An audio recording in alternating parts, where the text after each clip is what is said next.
নমস্কার বন্ধুরা, আমি শ্রাবণী। আমি চলে এসেছি আরও একটি রেসিপি নিয়ে। চলো রেসিপিটি তাহলে একবার দেখে নিই। আজকের রেসিপি নিরামিষ ছোলার ডাল। আমি আজকে যেভাবে ছোলার ডাল বানাবো, এইভাবে ছোলার ডাল বানালে খেতে ভীষণ সুস্বাদু হয়। আমার এই ভিডিওটি পুরোটা দেখার অনুরোধ রইল। আজকে এই রেসিপিটি শুরু করি। রেসিপিটি শুরু করার জন্য ছোলার ডাল লাগবে। ছোলার ডালকে আমি ঘন্টা দুয়েক ভিজিয়ে রেখেছিলাম। ছোলার ডালকে আমি কুকারে সেদ্ধ করব না, কুকারে সেদ্ধ করলে বেশি গলে যায়, তখন খেতে ভালো লাগে না। ডালকে সেদ্ধ করার সময় অল্প একটু ঘি, একটা ছোট এলাচ ও একটা দারচিনি দিয়ে সেদ্ধ করে নিয়েছি। ডালটা সেদ্ধ করার সময় খেয়াল রাখতে হবে ডালটা যেন গোটা গোটা থাকে, গলে না যায়। ছোট ছোট টুকরো করে আমি আলু কেটে নিয়েছি ডালের সাথে দেব বলে। রান্নার প্রথমে কড়াইয়ে সর্ষের তেল দিয়ে নিচ্ছি। তোমরা চাইলে সাদা তেল বা ঘি দিয়েও পুরো রান্নাটা করতে পারো। তেলটা গরম হয়ে গেছে, গোটা জিরে ফোড়নে দিলাম, একটা শুকনো লঙ্কা ফোড়নে দিলাম, তেজপাতা দিলাম। ফোড়নটাকে একটু সময় ভালো করে ভেজে নিতে হবে। এখন আমি তেলের মধ্যে অল্প একটু হিং দিয়ে একটু সময় ভেজে নেব। হিংটাকে খেয়াল রাখতে হবে যেন পুড়ে না যায়। কেটে রাখা আলু কড়াইয়ের মধ্যে দিয়ে তেলের সাথে মিশিয়ে নিয়ে একটু সময় রান্নাটা করে নিতে হবে।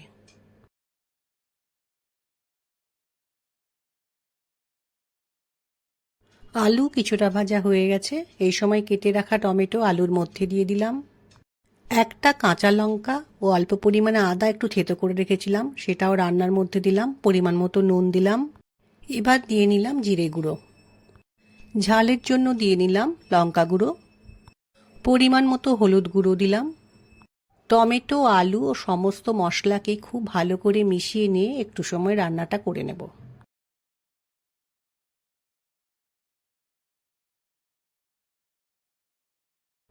আলু ও টমেটো ভালোভাবে কষানো হয়ে গেছে।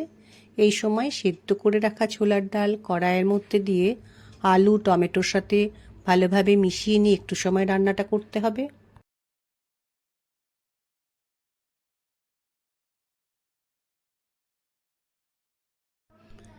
ডালের মধ্যে একটু গরম মশলা দিয়ে দিলাম।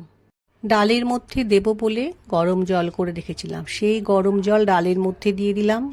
ছোলার ডাল মিষ্টি মিষ্টি খেতে ভালো লাগে, সেজন্য চিনি দিলাম।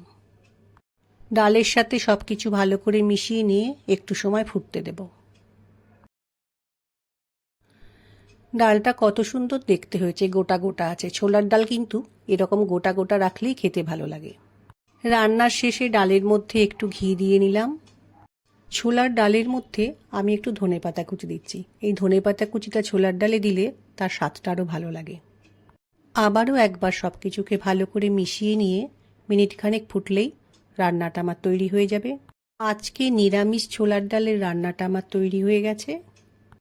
এই রান্নাটা লুচি, রুটি, পরোটার সাথে খেতে অসাধারণ লাগে। ছোলার ডাল তোমরা একদিন এভাবে বানিয়ে দেখতে পারো, আশা করছি তোমাদের ভালো লাগবে।